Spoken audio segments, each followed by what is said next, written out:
But as we can see over here, these high elim games, if you get 1 or 2 pop-offs, you're right back into the running. There is only an hour left, but everyone's already experienced in playing their 10 games, knowing that, hey, if we're behind 2 or 3 games, we can play a little bit aggro here and then catch up with those big placement types of games later on. So hopefully these guys and their game plans work out.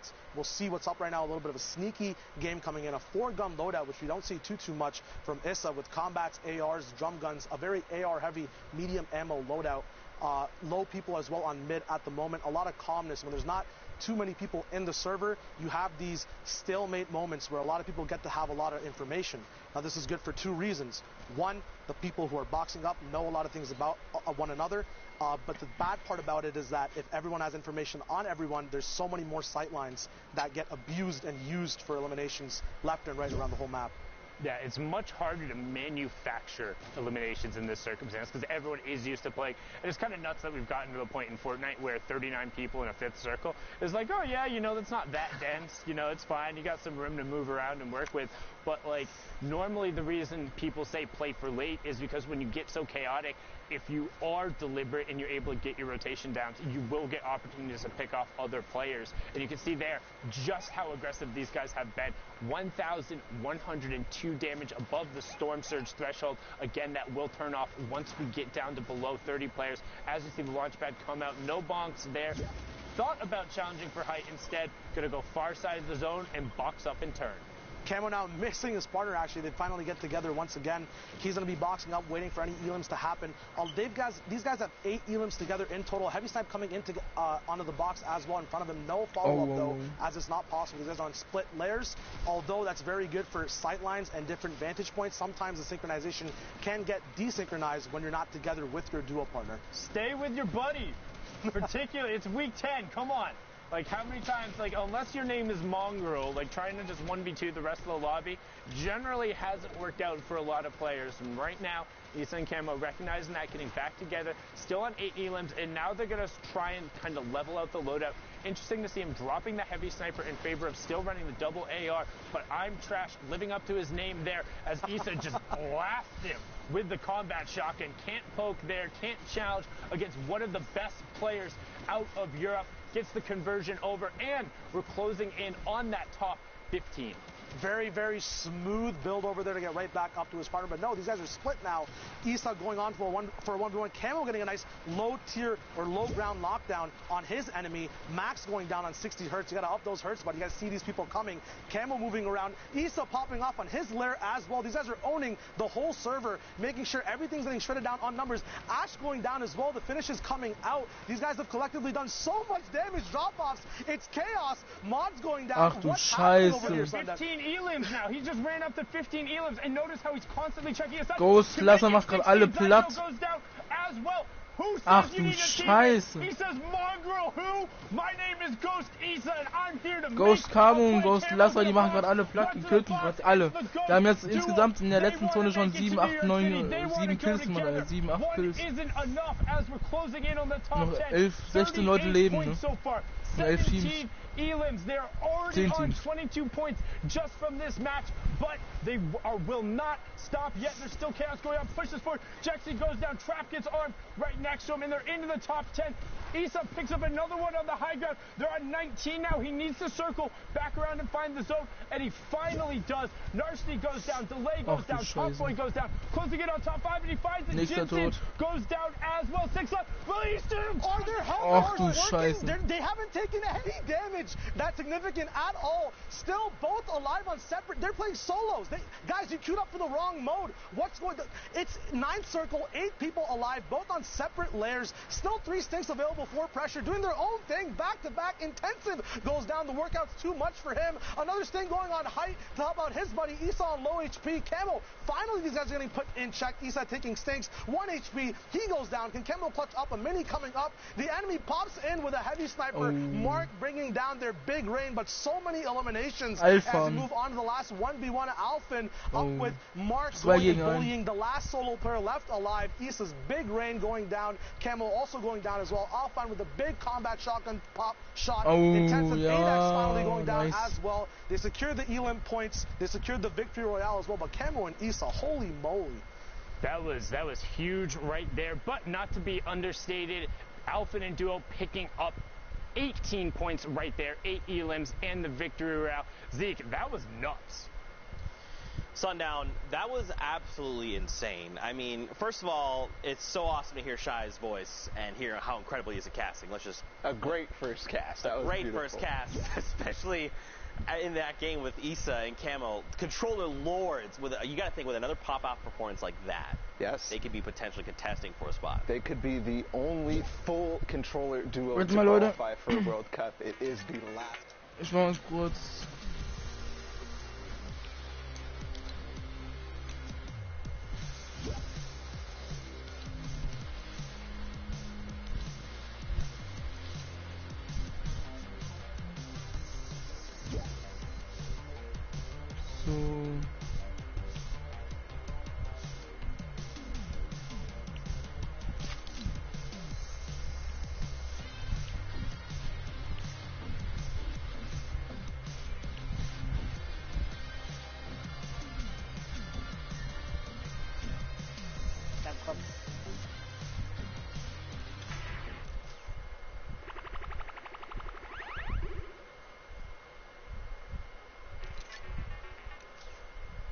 They use the chug splashes to recoup a little bit before Intellect.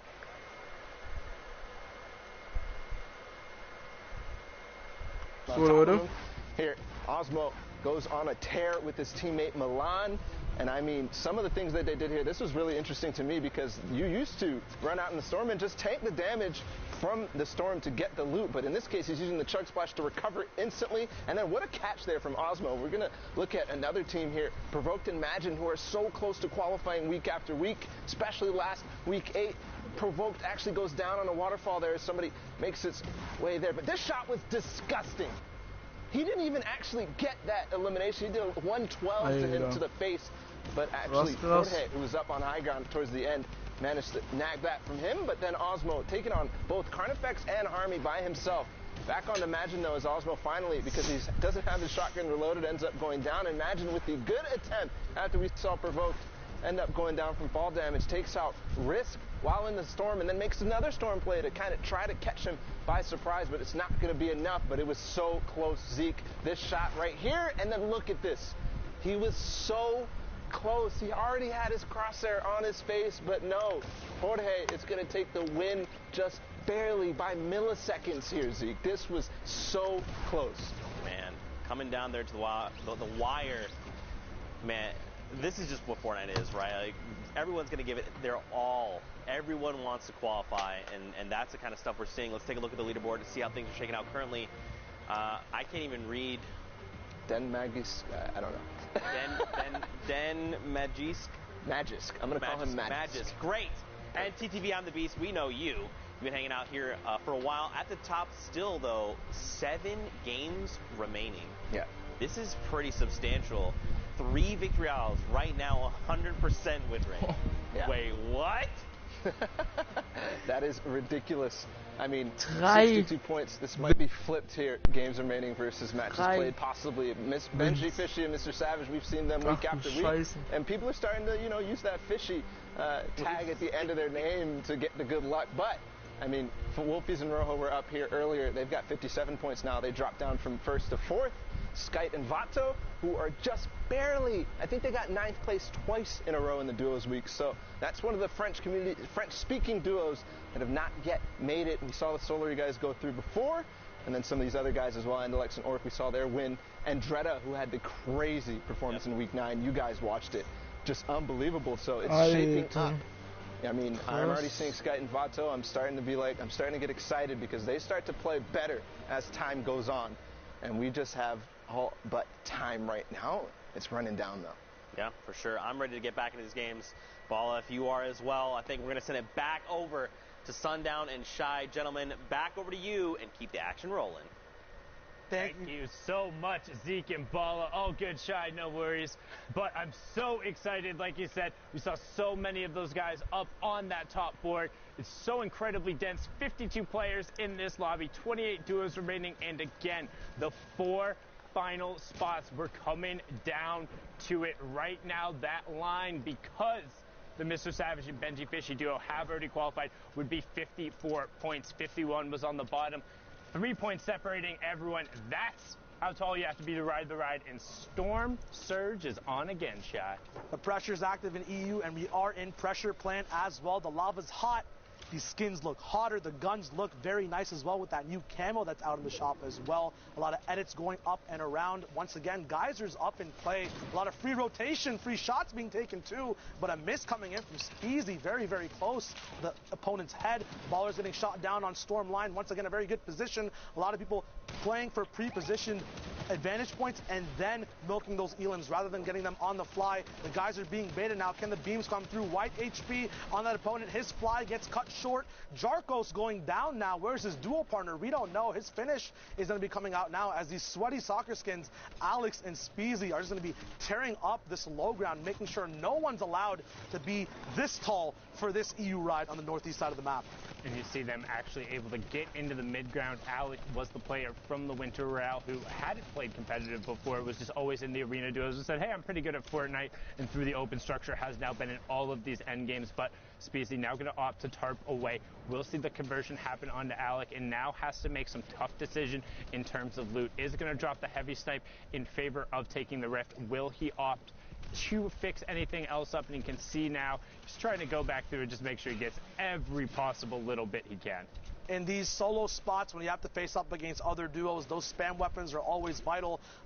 That choice of keeping the drum gun and the AR even on low ammo, Speezy knows at some point is going to be a desperate motion on the low ground or mid ground in terms of making sure that spam is up on opponents' builds. So very smart decision there as we tune into the Fnatic boys. Motor and V-Rock's going to be looking at their own loot at the bottom here. Have a rift to go as well. Shadows available to get caught up after grabbing the rift, but Motor misses out on those. Not sure if that'll affect him later on. Once again, there are a lot of geysers and a lot of ways to trickle down from height to stay on top of rotation, but that might be a big hit to their loadout and overall play this game. Yeah, I really hope Varrox grabbed those, because honestly, Shadows are the most consistent in terms of the utility tool, being able to rotate. You have either top down or down up.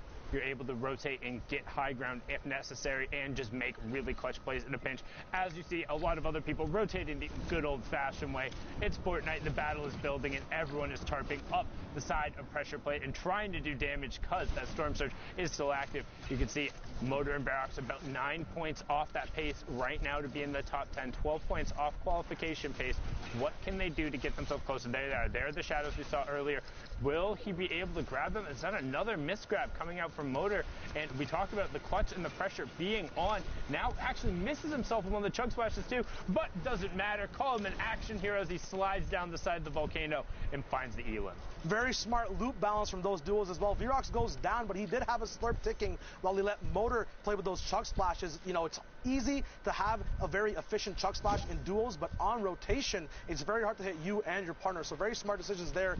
Motor has to be smarter now in a 1v2 situation, using all his mats. Around 800 left now as people go down left and right. 26 people left alive, 18 duos, no placement yet. Once again, 7th zone, and a lot of pressure coming down on Motor. His shield getting knocked down, still has those chug splashes to use on the move, making sure that zone damage is not a problem. Shields, not a problem, as he gets all the way back up to 100 HP. Once again, his early game was amazing. Get those guns out, but his life goes down as well to Bodike. And he misses the top 15, so no placement points there. Vato and Sky are going to be happy about that, as Vato is still in the lobby. You have Ibu High now with the combat and the flint still rolling around in the ball, and Proxima Star, who was in the top 3, also picking it up there. And Proxima Star being the player who's been around forever, since like the original Summer Skirmish. So good to see his name back up there as Flabo picks up Wraith's Guard, and we're closing in on the top 10.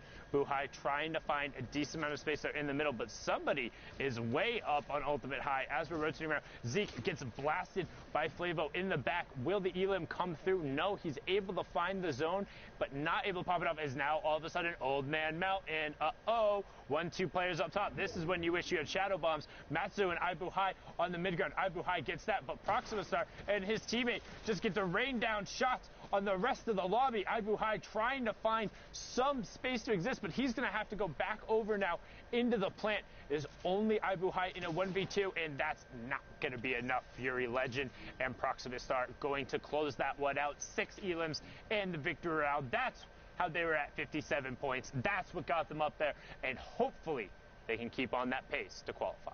They ended that game so fast, still had 9 impulses and 2 smoke grenades left at the end, but they decided to just give the lobby a whole haircut as we move in. Once again, the same zone. Geysers going up once again. A lot of launch pads can be saved on this 5th zone rotation. A lot of mats can just be saved as well when you're up in the air, not taking too many shots and basing up, going for these big vantage points as well. Benji Fishy now, the inspiration for a lot of duos in the EU region, getting their name switched for that good, sweet luck in terms of qualifying. He's getting checked on his edit, getting a little bit too close there, giving his fish hat a little bit of a haircut.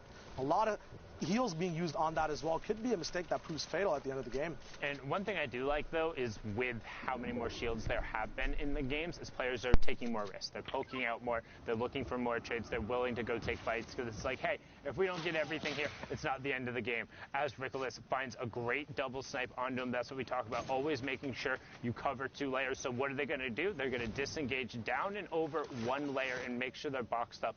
They are already very close to the safe zone, not quite in it, so we'll need to rotate just slightly over, but have the guys there to do it. I mean, this lobby's stacked. You see Crew, Nairo, Milan, Osmo, Chapik, Snowda, like, jeez. We get in these last 4 games, and the games only get bigger with better players over and over. Aqua in here with Nyrox as well. We're going to be tuning into their super dope position up top on this hill, going to be cutting off a lot of people rotating from mid-ground. They're going to just have to rotate early, though. They're not in zone just yet, dropping just a few layers, but every layer you do drop, that's a box saved on mats. So moving diagonally this way is very smart, but also risky because you have a little bit less of protection from front. You just saw there Nyrox trying to get double sniped off of his position, but is dynamic in his box, saves that up. Utility now getting split from each duo, making sure each person has a nice exit plan in case that fire alarm sounds in their game and stuff hits the fan.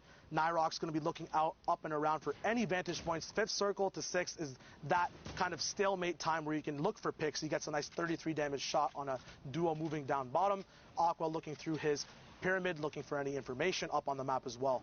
Yeah, and they're just trying to chill. They're just trying to hang out right now, doing everything they can to keep whatever amount of space and to get over on the far side of the zone right away. And that's one thing we've talked about a number of times. When these moving zones come in and you have utility, you want to pop it, get far side, box up, and then turn and see the rest of the lobby. Here's a prime example of it. That's white damage. Going to follow it up right away with the stink grenade. You don't get away from that. He's going to continue pouring down the pressure, and that is Blood X of E11 going down on the side. Brilliantly done, but can they convert onto it? The Storm will move past it, so they want to go over and try and get whatever mats as well as that siphon on it.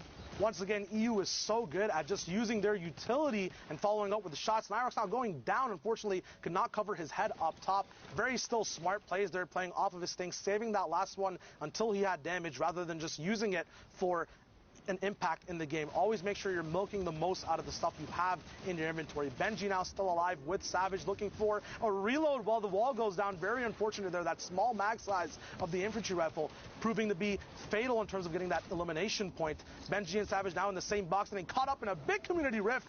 Chapik's going down, getting knocked all the way. Not sure in the rift or beforehand. That Elam coming through, though, that shield will go back up once that server starts moving and the Storm goes over that down enemy. So he actually got knocked because that was the shot that he hit right before on him. That was the 87 tick. The Storm ended up then ticking him over and then getting it. That was that extension where it's a minute after you've damaged someone. But we have our top 15, so 3 placement points going out to everyone.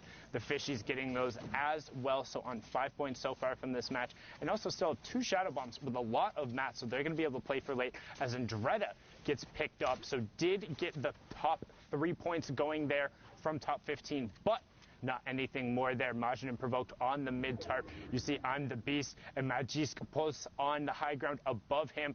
Takeoffs just below. Zappy and Red Rush, another duo who have already qualified, just below.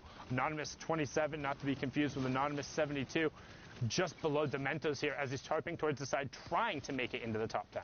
A lot of mid-ground tarps coming out now. The zone will start moving in more awkward ways. A little bit of time for Dementos at the moment to see if he can put pressure down up top or down below. Putting vertical pressure upwards as a mid-ground tarper is very, very hard. His duo is down, but does have 6 eliminations. Pay over there. These guys have 8 in total. Looks like it's going to be 9 now, unless, no, it was just a finish on Dementos. He's going to be going over on his tarp once again. but it got him into the top 10, so it's fine that it wasn't his conversion because he still gets 2 points going there from knocking that team out right as the teammate went over. Now Dementos trying to find some room. So far they have gotten 13 points from this match, but they need to pick up the pace there. We saw the top duo was on 60 plus, being up 44, needs every possible points as 27 picks up Trox. Dementos still trying to tarp over, edits himself back in, finds an angle, but immediately gets cut off. Provoked finds the conversion onto 27, and Dementos is just going to chill, popping that utility. And again, we've talked about it, just so many more risks and time you get there. As he's going to drop down and start to contest. 1 shot, 2 shot, 3 shots. Can he find it? 4. Finally gets it after using 6 of the 10 combat shots there, but stops Provoked and gets him into the top 5. That could have end up being huge, but Pulse and On the Beast working top down right now. Look at the chaos on the low ground. Tohaj being picked up by Benji Fishy, and Evade ADDZ adds, closing him out there. Another player who has played in the skirmishes before. Beast trying to find whatever space he can. Dementos blowing up. Adds there as now it's a 1v2. Dementos in the bottom right. On the Beast in the top right with his partner Magic's Post, and there for the high ground Dementos goes. Launch pad straight up. Max Glide Height comes in. Can he build it away? Magic pops him off. Dementos tried to get back in the zone, but Magic Pulse brilliantly done, so well executed, and that is why they're on the top, sitting up there currently with the 62 points. What a close match going right down to the wire. One more shot is all he needed there, but it was not possible, did not connect. The duo does hold it down. Once again, this pattern, very, very smart solo play there, making sure he can pick up all the eliminations before the game ends, even though it's a 1v2 spot right here. Now we got Nauka and MXR, who are both chilling in their big base. Looks like next to Stormline as well, one of the best positions you can be in. Very, very nice loadout there for them as well. They've got the long-range beam, the follow-up with the drum as well, and that crucial combat shotgun, which did get nerfed a little bit on this patch, but it's still the fire rate and that swap delay coming off allows you to make so many cool plays. They both are sitting on 0 eliminations at the moment, so they must make this effort to catch up near the end of the game.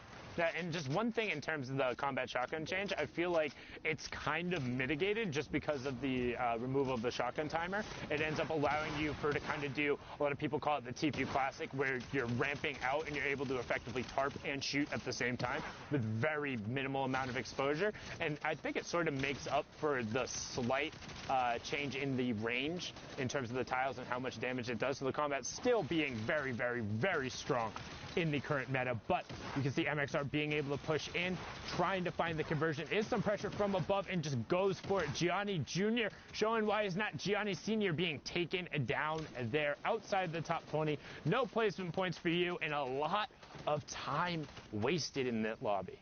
Just a dope reaction there to look up and then look straight up or straight ahead of himself. MXR just carrying that fight right there. Yuntos and Ryu now getting focused by the whole server. Very unfortunate when this happens. Stink's coming down as well, so that's going to be a very, very hard situation to get out of. Ryu now going down. Heiko getting his 3rd elimination, putting him and Ono Kill together on the same or on 4 eliminations there, making sure their points get counted up. 35 points total at the moment. That placement point's going to be coming in 4 more duos coming down. 35 people left alive, so that zone surge will also be an option as well. Yeah, and that was a high-value stink. And that's one thing you talk about, you know, it feels really unfortunate when you're getting focused by the whole server, but the reason you're getting focused by the whole server is because you're in an obvious 1x1 that was just rebuilt without priority on the next zone. If everyone is going to focus you, it's much easier to just pile in. You can hear the rift go off left eye, trying to hit it, trying to do everything he can. Will end up finding it there. Storm Surge is active as we have 18 duos left and 34 players, so pretty much everyone has a buddy with them. And then, yeah, absolutely. This is going to be a stacked team-based endgame at the moment. A lot of 4-gun loadouts also coming in together right now. Dan Zizzle going down on Shadow Nades. A lot of multiple high ground tarps. A lot of them go down. Cazorla is going to be up top. 1 Shadow Nade left on Heiko at the moment. Andre going down from Cazorla's high ground pick. He gets finished off. Heiko gets that big reward off of it. The mats, the utility, campfires as well for the end game. Pickaxe is coming full swing, making sure every wall is theirs before they set on the next move. Not quite in zone yet, but that tunnel will be very, very proficient. We were talking about those combat changes as well before. That also changes the range of engagement, as now we have more ARs. The style of the game and how it actually flows as more people are basing up to shoot rather than shooting on the fly if they're not going to be able to box fight. fight changes the way people move around the map as well. And it kind of has given a little bit of a resurgence, what we've seen so far, to the drum gun. It allows the drum gun to have a little bit more of that mid-range feel to it, to where it is going to out-prioritize the combat shotgun, whereas before the drum gun very much so got forced out in terms of effectiveness as we hit our top 15, so 3 points going over from everyone, because why run a drum gun when you can have an FSA rifle and then the combat? But now there really is kind of a space that's between, like, it's closer to like 4 to 9 tiles where the drum gun just shreds. And even now you can see, boom, tac AR, turn about face, 2 elims right there for Johnny Boy and Kazrola. Brilliantly done. Once those will end up tick over, they do have the top 15 as well, as Dance Hizzle gets forced out of the lobby. Proxima Star also gets down, and everyone gets pulled up into the sky. We're closing in. Boom, top 10 next placement threshold. 6 Chug Splashes still left. We haven't seen them use to their full potential just yet in these endgame Storm heal-off scenarios. Proxima Star not going down, the high ground star of the last few games that we saw. A lot of wood builds means that these spam weapons are going to pack a wallop, as Johnny Boy gets another knockoff on Ibuhai, the baller player we saw from the other game as well. These rapscallions being sneaky, moving around in brick, metal, and wood. A lot of these big mats now finally coming out, making sure that spam gets stopped down, but more pressure vertically being put down as lair switches come down from their opponents as well. Johnny Boy getting that pickup, maybe not the elimination there, as Onokill also gets another one on top. Yeah, and it was a really good try from Janus there to disengage, dropping back down, but unfortunately wasn't spotted. But Team Queso lighting up the top left as Zohan was able to find 3 elims, make it a 4th, as the Spaniards are just dragging their way almost into the top 5. But now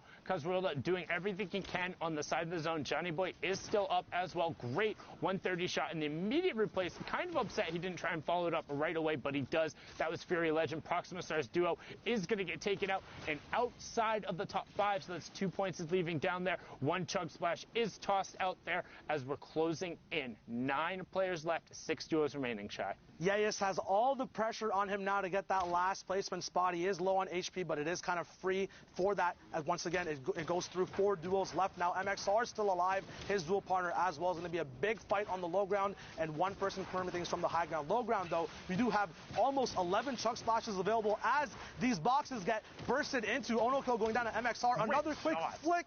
Yayas going down. He tried to come off from high ground. Maybe he ran out of mats, but nothing worked out for him there. A 4-gun loadout. That heavy sniper still being available. Priority reload on it as well. 3 duos left. Looks like Nauka is down at the moment. MXR moving up on the highest priority ground right now. There might be someone higher than him actually at the moment. Heiko and Johnny Boy on the bottom as well with Kazorla. We'll see what they can do. MXR is going to be controlling this fight at the moment. Heiko, these Chug Splashes coming down from Johnny Boy and Kazorla. They have so many to use amongst themselves. They're finally going to run out. They're going to be a little bit late on the storm. Heiko going down. Johnny Boy and Kazorla are going to be fighting it out against each other as well. MXR is going to be pressured from the top. Johnny Boy goes down. Kazorla now has to avenge his dual partner and see what can be done here. Both people taking storm kicks. MXR coming down, but the heavy sniper is not enough as Kazorla wins that game out all the way, tarping in from that low ground position, making sure he pops off at the right moment, making the best decisions possible, clutching out that game for his dual partner. It was all about the Chug Splashes. You called it early, but he went, he hung out on the low ground, and even though he got the siphon, EMXR was not able to close out the match just because he held zone, had the Chug Splashes, and had everything he needed. And that's something, again, a new mechanic. You can throw it, you can use it on your teammate. But because it's instantaneous HP, it changes what has now kind of been something that's been really solid in the meta for a long time. When you get to endgame, you know, hey, like, if a person has a campfire plus bandages, I can do this. Or if I take 1 tick, I can get a med kit out. Or, hey, if I get a siphon under 50 HP, like, I'm guaranteed to close this match out. But it's just not enough. And now we're going to throw it back into the studio to Zeke. Thank you guys so much, man. European action just never disappoints. Again, Sanan describing the Chug Splash recent edition. I think there's still more to this we haven't seen. I think players are still kind of developing strategies with it, and I want to see how they continue to improve upon using that splash. Now, of course, guys, before we go to break, let's take a look at the standings together. Let's get a sense of where things are, because we're moving into this final block of games. Right now, as it stands, the Lestream duo of Skite and Vato are sitting in that #1 spot. Now, you have talked about this, all right? You said these guys have been edged out several times. And the most recent time was to the Solary entire squad. Yep. You got to think they want revenge, right? They want in. Yeah, in week 6, it was Hunter, Kinstar, and Erwachsenikov. And then in week 8, it was, of course, Hunter and Kinstar again. Yep. But, I mean, 2 duos weeks in a row, they got 9th place. Finally, Skite had some success in week 9 in the solos, so it seems that that success is carrying through here. They have 3 games remaining, 65 points, and this is just awesome there. Of course, we look down the list as well. Y and TJ, they've been through, the entire 10 weeks we've been following slightly. They're almost pushing up there, and of course, Y had some pop-off performances beforehand the World Cup even started, and then we watch Magisk and I'm the Beast.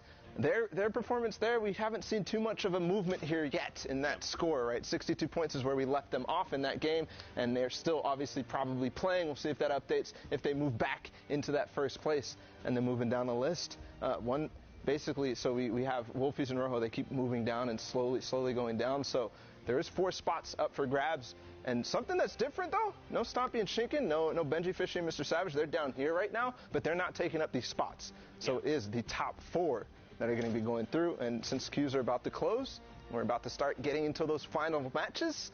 This is looking like these guys right now are punching their ticket. Well, what's scary, too, is striking distance from 10 to first is only 7 points. It's only 7 points. A straight-up victory royale is going to get you that 10-point threshold. If one elimination along the way, from 10th, you're jumping into contest number 1. So we'll have to see how things unfold. But for now, Fortnite fam, we are going to go to a short break, get up, stretch legs, come right back, though, because we have more Fortnite action after this. Let's fly down to the lobby. Let's fly down to the lobby. Let's fly down to the lobby to get your spots and numbs. Burgers from dirt to munch. Tacos Royale with brunch.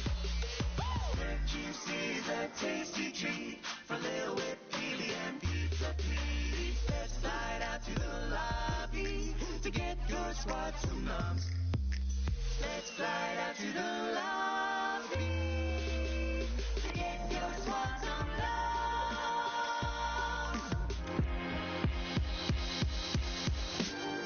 All right, Fortnite fam, we're here for week 9 of the Fortnite World Cup Online Open qualifiers. And just like this Cuddle team leader, we are very excited to be here. The final week of solo competition. Hopefully these players can take a bite out of the competition and really keep it top notch.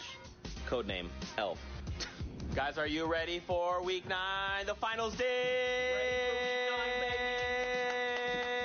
Man, I just had a whole bag of cookies.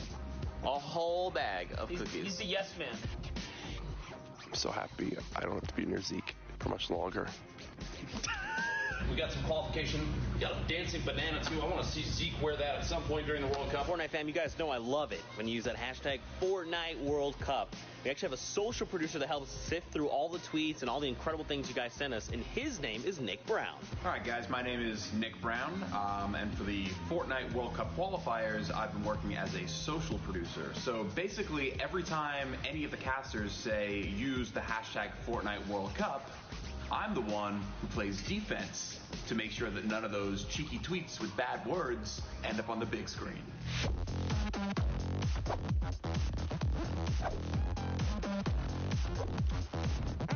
All right, Courage, let's go to the kitchen. Let's get ourselves some food. What we got? Some garlic bread. Is that chicken parmesan? Oh my God, it's chicken parm! Yes! You okay? Do I need to put this one back? Bro, they put garlic bread in front of me. You think I'm not going to get 3 pizzas? Come on. What's up, Fortnite fam? It's Squints here, and recently we've been trying to level up the observing, so we challenged our observers to get cool, dynamic shots and keep them smooth and technically awesome. And let's share some of our favorite shots with you guys. I can't imagine the weight that these competitors must feel on their shoulders. Whoa, okay. Wow. Seems like the observers are having a little bit of a competition back there. All right, observers, let's get it. And then tried to challenge those fights, and that just freaked me out. What? Speaking about something freaky.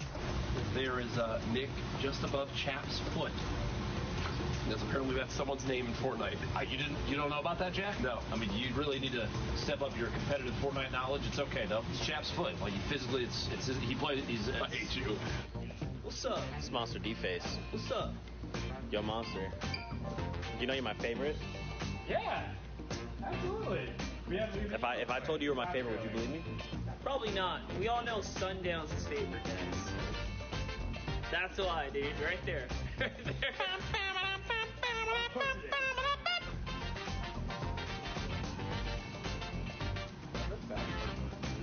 What? Dude, it messes me up. You know, a lot of people ask me what the best part about replay is. It's got to be working next to GFX Becca. People ask me all the time what the best part about being a graphics operator is.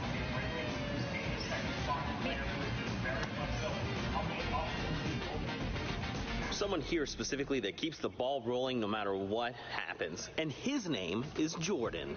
What's up, Fortnite fam? My name's Jordan, and I am the production manager on the Fortnite World Cup Online Open. My job includes making sure the production happens smoothly, handling staffing, catering, any technical issues that may arise, making sure everyone else is doing their job.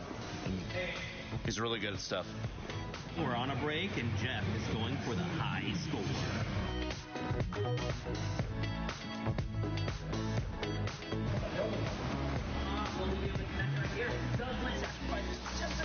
Oh my God. That's really special. Not for you. I don't know if you realize it's completely uncontested. But it's over. Week 9's done. Goodbye.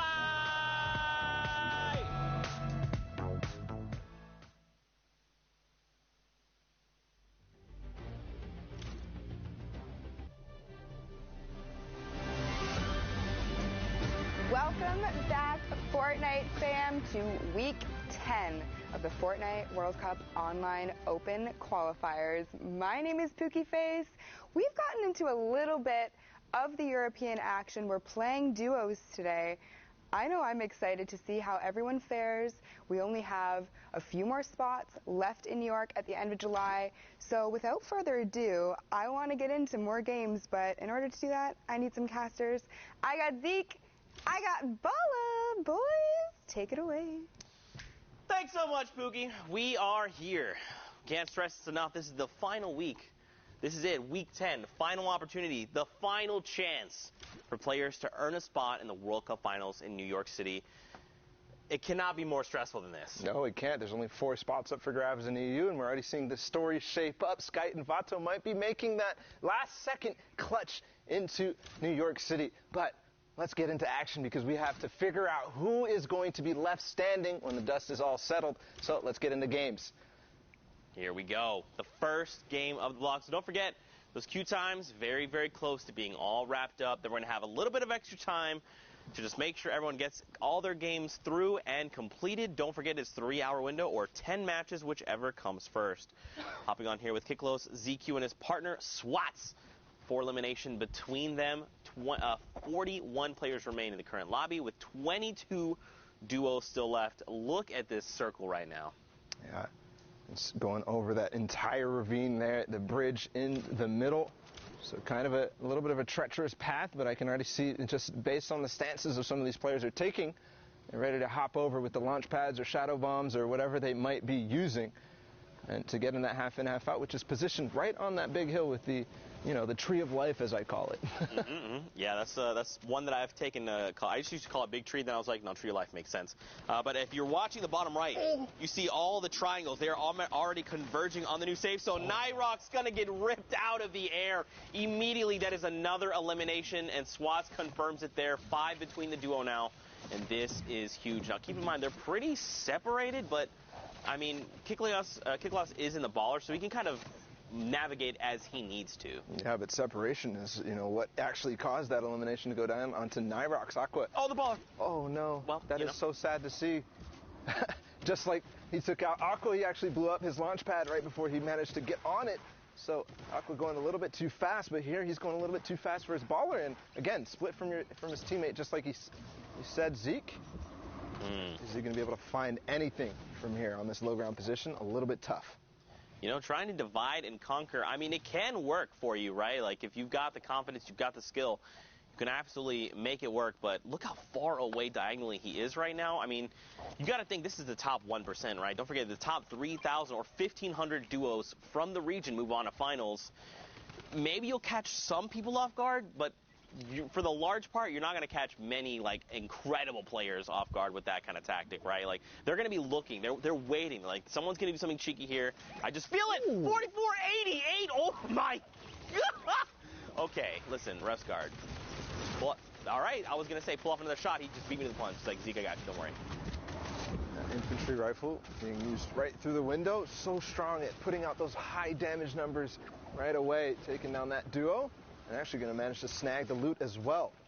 Meanwhile, on the rest of the server, I did see Boyer and Crippa. I saw Dementos in the lobby. So Boyer and Crippa, one of those teams that a lot of people were looking forward to, qualify for New York, but not have yet having those performances in this lobby. We'll see what they're able to do. Obviously, Hack's guard and Ref's guard are Hack's core, sorry, are way on their way towards that top of the leaderboard, but the RPG coming in.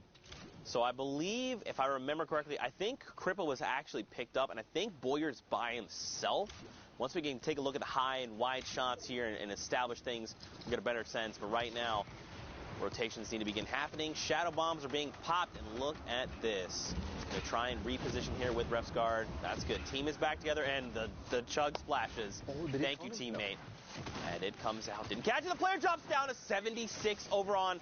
There you go. Sigma has been eliminated, going back to the lobby. And that is exactly how you want to place the traps. When you drop somebody into the box, make sure you place it on that front wall or the roof, and then you can rotate the stairs accordingly. But they have no chance of escaping from the left or the right when you place it in that fashion. Great reaction there from Hack's core and Ref's guard, and we're going to stay on them. First round of placement points coming out. Right now, they have 3 eliminations, which in and itself is huge. There you see Boyer goes down, has been eliminated, even Alliance Powder as well. And this lobby is just going to continue to thin out. Edrikill going to be picked off as well by Pathby, and this just continues. Benji Fishy is also in the lobby as well. He's going to pick up Mav Joe. And right now, I mean, if you're Ref's guard and you're Hack's core, you're probably thinking, like, I'm watching the elimination feed. I know these Titans are in here.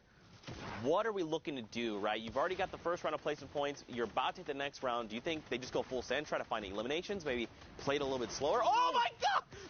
Please. Oh, God. I was going to say that's what they're doing right now, but that's definitely going to put them on the back foot. The flint knock is actually going to knock him back into the zone. He used all the chug splashes, so that's not going to be useful to get back in, but Hack's core still up. They did take out Benji, which was the player that RPG'd them, kind of caused them a little bit of chaos and panic, but still alive, still rocking down on this low ground. This is where they've been staying the entire time, and so impactful down here, Zeke. Look at the lobby now. 6 players remain, all of which are solo riders. No one's got a buddy. Themo here, he's going to find one over on Josa there and find an immediate elimination. Top 5. Another round of placements for everyone in the lobby. Yeah, but only on wood. These players that are finding down below are not covering their top. He's going to find one. Can he find another? Not just yet. He does have that flint knock if he does need to get back up. But again, no materials, it looks like, or they're playing very sparse with them. Now using that flint knock to get down onto the height that he needs to so he doesn't take any fall damage. No risk, but another player trying to get up over the hill. And unfortunately, Hack's core is left below, but the Storm is playing with his favor right now. He's going to be able to get up. Look at this. Themo's got high ground advantage right now. Hack's core low on HP. And Vic here got, oh, just kidding. I was going to say HP advantage, but it doesn't matter. Hack's core evens the odds. And now Themo has that high ground control. Hack's core's got to do something, but a huge shot comes back over. And this is Themo's game to win 4 eliminations between the duo. Victory Royale, a 13-point game. Yeah, and they tied, actually, in terms of points with Hack's core and Ref guard. So a valiant effort there from low ground. We saw them completely, stuck down there. No opportunities to get out, but making do with what they get. So they push themselves up to over 60 points now, and that is definitely something that you want to be at moving into these last games. The queues are definitely about to close. There you go. We got another game, of course. More Fortnite action to be had near Happy Hamlet right now. Storm Circle 5. Don't forget, if you're new to Fortnite, the way we've been running the qualifiers, we hop into the Storm Circle 4, 5, sometimes even 6, getting right in the action, skipping past the looting, the drops, all of it, jumping right into all of the action to be had. I think we should probably refresh people on the format just in case they're tuning in for the first time. So guys, don't forget, every single elimination is a point. Top 15, 10, 5 in the victory hour, all the placement thresholds. Look at this. Cubs is just finding elims. Perfect. That's exactly what you need to do. When you're on the edge of the zones, you have options to get in. He has those shadow bombs if he wants to use them, but you obviously don't want to use all your mobility early. You only have 2 of those, so he forces out the launch pad from the team nearby. If that did not work, he still has the option to go ahead and use those shadow bombs, so doesn't have to worry about that rotation. And honestly, getting a bit of luck based on the players who are coming in, but sometimes you just force it out. That's right, man. This lobby is still so packed right now. Got so many players. Just a few one-by-ones over. Gafal, though, is going to be dropped immediately. And now we head over to Requiem George and his teammate, 2Gen Ever. They're trying to isolate this player. So this is the one we saw go down. And now they're just hunting, trying to make sure they can find this elimination as quickly as possible. I like the way they're navigating this, right? They're breaking 2 separate builds instead of just trying to bash through a single wall. Just making it more difficult. If you're on the inside, you're like, how, they're coming in from 2 different angles. How do we defend against this? They did get the revive off, Paula, but they still have a lot of pressure. On the same token, when you do go from 2 different angles, you also have to be careful because that's 2 more angles that they can use. Right. And that situation being box to box, face to face, 1 wall in between each other, and the stairs there kind of rotated the awkward way. Very difficult to kind of escape from that if they do manage to get that wall, if they do manage to get an angle on you. So deciding to back off, probably the healthy decision, especially as Zone 6 starts to move. We saw George here drop a few, potentially 1 shadow bomb for his duo partner Ever. And here we go. They're immediately popped. The rotations are going to come out. But again, this is a very dense lobby. 33 players currently remain, 19 of them being duo partners.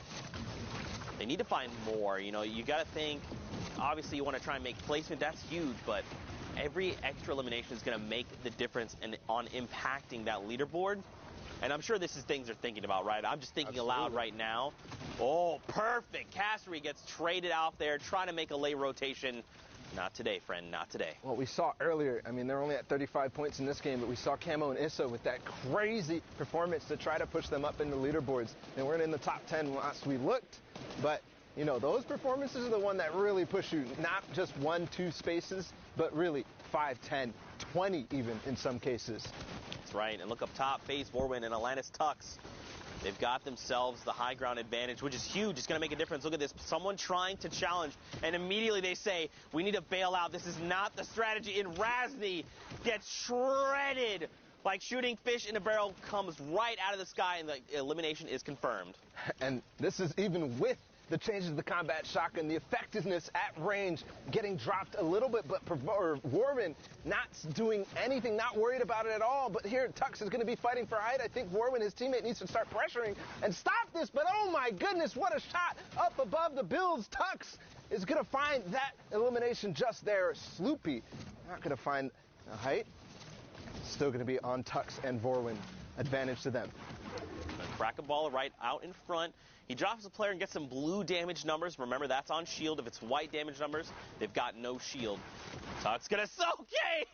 Poseidon. Jube just gets ripped as well. People are just being picked off left and right. More shots. At a certain point, Zeke, it's, do I even want to glide up there? But hold on, because somebody does go into zone and make a play for height, and that's going to be the signal for Tux and Vorwin to drop down. But as he says that, he's got a partner in crime going down. Nepsi cannot go parallel to Tux. Vorwin still has it, though. This is huge, too, because he didn't have many builds, and that Elim gave him a ton, so now he can actually go try and meet back up with Vorwin, see how things are going. And, Tux and Vorwin, they're playing out of their minds right now, but look at everyone down below. So you got a few people in ballers. Gafal was on lethal HP. So many people in that mid-ground tarp that are now engaging Fremont and his dual partner. 9 eliminations between them. They just hit top 10. 2 rounds of placement points. What in the world? A 14-point game, 15-point game. We just talked about Camo and Issa's performance, and Fremont and Kong right now making their way towards one of those that will push them up the leaderboards. They're at 66 right now, and maybe making a case for them to go to New York. Fremont and Kong, a little bit of a break right here. They're going to drop those turrets out, make sure that that's not going to be in the trap rotation. He's going to get it. The trap doesn't go. Oh, yes, he did go in, but not going to manage to do it. Finds Rasco regardless. And now his teammate as well. He actually finds Kubex too as they drop down all together, but it's now only Fremont. And look at this gaggle of players down below. I don't know if they're going to be able to all survive. Right now, Fremont does go down, and it's now Tux and Vorwin against Edwin on his own. Tux goes down and already finds the shots. And that's going to be the victory royale for Tux and Vorwin.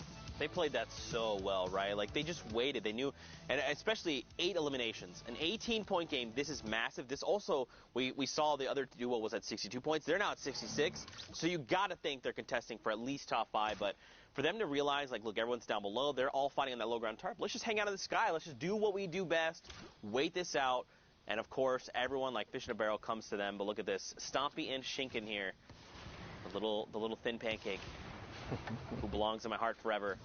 I mean, these guys, I don't know what else I could say about these guys. Like, the fact that they've been on top of the leaderboards weeks in a row, you've got to think this is a favorite going into Fortnite World Cup Finals. You have to. I think, I'm looking at everybody using the hashtag Fortnite World Cup and all the predictions going in for New York, all the different personalities starting to make their opinions known. Everybody is putting Stompy and Shinken way up there, if not first and second, because they are dominating week after week, and I think we are in for a treat in this game because they're getting close and they're in the end game, and this is honestly, I think this might be the first time we've seen them, and you know what they do in end game, Zeke. It is crazy clinical Fortnite. They absolutely terrorize the lobby.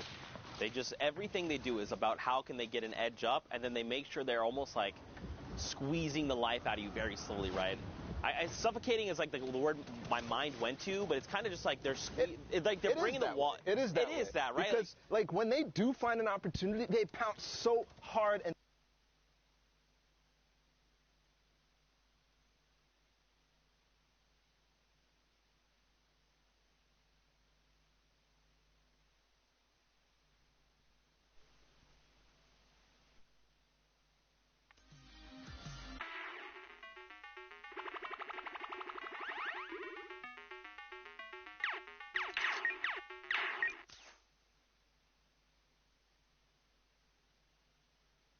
Loot, so maybe that's enough for them. I think they're going to get the revive off, and don't forget, Shinken actually has a Chug Jug in inventory, so he's going to be completely okay. He passes it over to Stompy. This is good. Now they have to have the 15 seconds. This is where things could get a little crazy, right? Because we saw the duo up above. If they decide to challenge, Stompy is not in fighting condition right now. Note there that Stompy went so far away from where that initial fighting was and goes all the way to the farthest spot, not only for the zone, but also for anybody trying to find out where you are. And here comes the launch pad from Stompy. They're going to move ahead. Ooh, a nice little short launch there by accident even, but I'll take it if I'm Stompy. Absolutely. And just to reiterate your point, these guys are playing at the highest level possible, right? They know what a Chug Jug sounds like. Those sound cues are so very distinct. If you're sitting in a box and you hear that sound down below, you're like, we're going down. Let's make some edits. Someone's on critical. We're going to take him out. And that's why he moved so far away to make sure no one knew what was going on. So huge. 23 duos left. 39 players. Right now, they're making a rotation. You've got people out in front, which is good. And they're still staying close by, which is really going to maximize their efficiency here.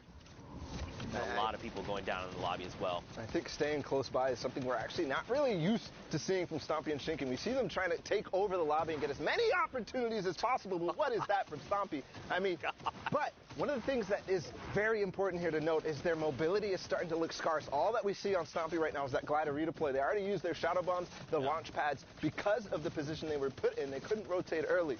So here, staying together, making. Oh my goodness, he found got a rift. As I say that, the rift to go, the almost most valuable item at this point in the game, because not only are people rotating in the congested zones, but they're not looking up, because that first portion of the movement, everybody is looking to see where do I need to go next.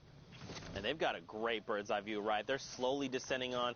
You've got Alpha there going to drop down, but look, so now they're going to make the decision. We have to contest. Oh, they know. Someone just brought the entire structure down. It depends on what they decide to do. Look at Stompy. He's already trying to contest for the high ground, and Shinken had to stop for just a moment to get that many up. He's got the shadow bomb, but I don't think he wants to use this right now. He gets cracked from behind. The slurp is still ticking right now. He's just got to get himself into safety. He doesn't have any other utility baller like a campfire that would help him right now. Yeah, but Possibly Stompy does, and he's right on top of him now. So great, staying together. They're glued to each other, almost in another elimination. First finding it before moving out. He gets stuck in the cone, but he's got to cover himself first. He does end up going down the zone. So perfect play here from Shinken, and he's moving forward. And they did get in the top 15 just now as well with those 2 eliminations. And just the way that Shinken is like fluidly chaining eliminations back to back. And remember, if you don't finish that player off, there's a little bit of time before that siphon comes through. There's a player in the box. It doesn't even matter. Nevi gets shut down. They're on 11 eliminations right now. They're about to hit top 10. Bala, they're playing out of their freaking minds. Nevi, one of those players who was towards the top, him and his teammate from Evade, and getting shut down here from Stompy and Shinken, 2 people who have already qualified, who are not playing for qualification spots, but playing for keeps. Right now, they're showing off why they should be at the top of the leaderboard, and we just talked about it. We were like, where's Stompy and Shinken? Because there's nobody who's qualified at the top of the leaderboard like we're used to seeing, but maybe after this game, things are going to change, but the Heavy Snipey coming in. Heavy Snipey? Snipey, yeah, absolutely. Snipey coming through. Now, don't forget, they're also at 66 points. We've seen 3 duos now with that point value. And look at this. Stompy's got to chain together these eliminations. Shinken is down, but it's okay. Stompy's been in positions like this before. He knows how to clutch these games up. The campfire is rolling, Bala. He's getting back in that rhythm. Getting back in that rhythm and achieving top 5 right there, that last placement threshold before the Victory Royale. So all he has to do. There we go, the key to all doors!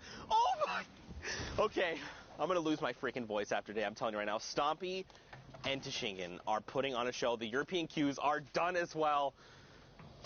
It's a free-for-all right now. Also, Pewds goes down a rocket from up above, Bala. Just barely dodging that. And now he's up to 10, 15 total for this duel. It's a 1v1v1. He's hunting the player down on low ground, but he can't get in the zone. I think that's going to be the end because Katsus is looking right at him. Now, has the Chug Splash. The RPG just barely is going to hit the wall in front of him. Using the Chug Splash and the campfire, I don't think it's going to be enough because the player up above probably has more in the tank, but he's going to come down. Is it going to happen? No. Massey is going to win that game against Cactus over the heel off there, and that is just an unbelievable sequence of events. We followed Stompy and Shinken from the beginning, and look where they ended up. 15 eliminations, the most out of any placement thresholds besides the Victory Royale. That is a performance for the ages and a reminder of why we need to be scared of them going into New York City. That ain't no little tiny thin pancake, bro. That's a big old beefy pancake covered in delicious syrup. You like to see it. Of course, guys, there's more Fortnite. We've got more games popping in right now. Observing and his duo partner, they've got their eyes set on another duel sitting in a box. I believe they've got double heavy snipes. That's why we ping this out. So the shot's going to come out and wait for it. Okay, so they're going to break as well. They want to get a little bit of a better vantage point. That's smart, right? Because they're over that little lip there. Nope, they're not there. But now you've made the heavy sniper known, right? Now this what they're doing is like, well, they're looking to take shots. You know, the panic launch pad. I don't necessarily think that's panic. They're on the side of zone, making their way in, and you can see Driver and his teammate Volvo are going to go in, but he box fights indeed. Gets wet right out of there. No chance to react at all. And that is something that you can catch people by surprise is they're trying to make that rotation, right? They're trying to figure out what their plan is to go forward. And because of that, they're all looking around. They're not paying attention to the fact that they're not covered. They're not paying attention and listening to the fact that there's a heavy sniper coming in, or just a pickaxe even, from one of the most obvious locations right above you. And I mean, you saw them separate for a moment, him and his dual partner, and now they just use that lift to reposition and get just close back together. Got Marcote here and Squalls K. Marcote here has got 6 eliminations. Again, this is almost unusual, because I feel like, semifinals are typically the day where you find a ton of players sitting on mountains of eliminations, right? Borderline double digits at times. But on finals day, very rarely you see that happen. You see eliminations be picked up toward the end, right? When you break that placement barrier, and then you're like, I'm just going to catch people making late rotations, but that's not been the case today. You can tell players they're ready. They are so hungry. They want those tickets. You almost feel the pressure that they're feeling, that they're playing with. The high eliminations, they have to go for it because it's all or nothing right now in this moment. There's only 4 spots left up for grabs in the EU. That isn't much out of all the players who are playing and out of the top 1,500 that made it from semifinals to today. That's right. Remember, we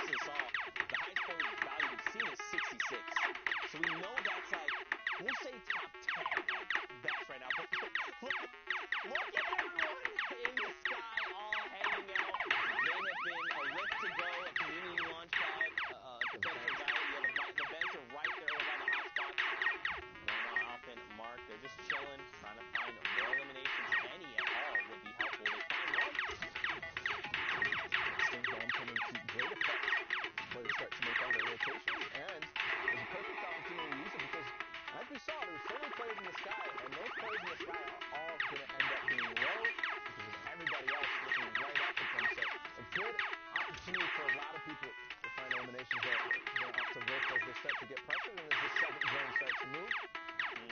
This is going to be a little bit weird, right? Because remember, we're fighting in that biome that's like forest with big tall trees. Depending on where we go, they can potentially land on top. We're seeing Skype or Screen Vodka. They're in the bottom right corner for just a moment. They're in this game, and remember, they are looking to qualify. Wolfies and Rojo, we saw them earlier, right? They were in top 5. They're still here with 65 points. For some context, when we first checked in on the leaderboards, it was Wolfies and Rojo who were in the top spot, but they did get overtaken by Vodka and Skype, so this might actually come to a head. Those two teams facing off in this game. Here's Wolfies getting in that box. He's going to take out Jatsu from behind, but his teammate coming through with the trap, not going to be enough because Wolfies, the quick edit, going to go back on top of him and does find the elimination. Precious goes down. Even using the turret there, I mean, I'm wondering if that was a panic or an accident, but it's going to work out perfectly because if anybody was playing down below and you actually didn't have to spend a cone there, it's not going to go down. It gives you extra HP on that floor. And look, dude, they're still in this. Sky and Vodka, they're in that middle ground part. They're actually going toe-to-toe with Wolfies and Rojo right now. This is the duo that they're fighting. So look, they actually have 70 points. This is now the new highest total we have seen, so it must be another 2 points coming in. They hit top 10. The next threshold, they're looking at this top 5 ball that's coming down to the wire. And you can see how careful and calm they are playing. They're making sure that they spend the time to use their heals, use their items, because if they don't use them, you're going to lose them. And finding one that's Drive Digger goes down, and they're still pushing for that top 5. They're still pushing towards that victory royale and looking really good while doing it. I thought that was Wolfies and Rojo. I thought it my heart of hearts. I believed it. And look at this. Watch the top left. Rojo finds another elimination, so you know he's alive and kicking. They've hit top 5.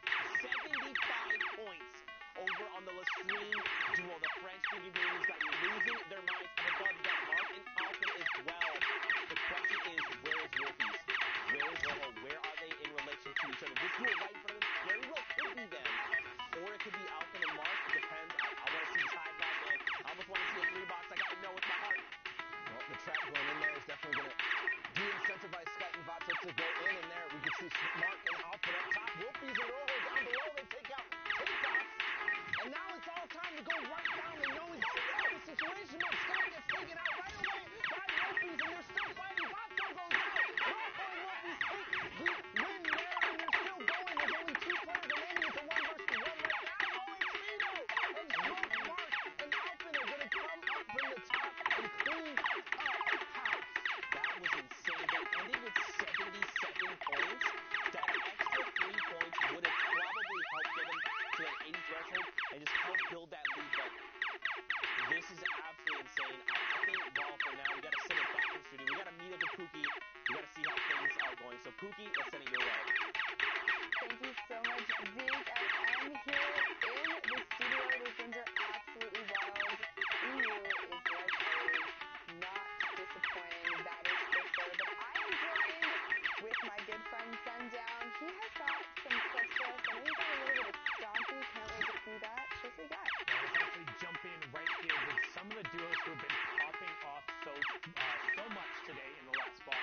First off, we have the VAR duo of Refstar and Hackslore being able to put a ton of work on the mid-ground. So first, you can just see catching the players who are trying to rotate through, putting the legendary infantry rifle to work, finding Homie there. But watch what happens on the rest of the mid-ground card. It's one thing we talk about, being ready to fight at all times. Catches Booth right there, 0 ping, won't save you as Refstar, then immediately edits around, checks another angle, gets the cleanup on Eagle Kill. That wasn't his knock, but the materials that he ends up getting from that was huge. But Hackscore is then covering the other side, was able to get the other part of the Valhalla Vikings duo, and now they're going to work. Benji Fishy, one of the best players in the world, going down the backside, brilliantly done, and Hackscore picking up another one on the Impact Pixie, fragging his way into the top, but wasn't able to close it out.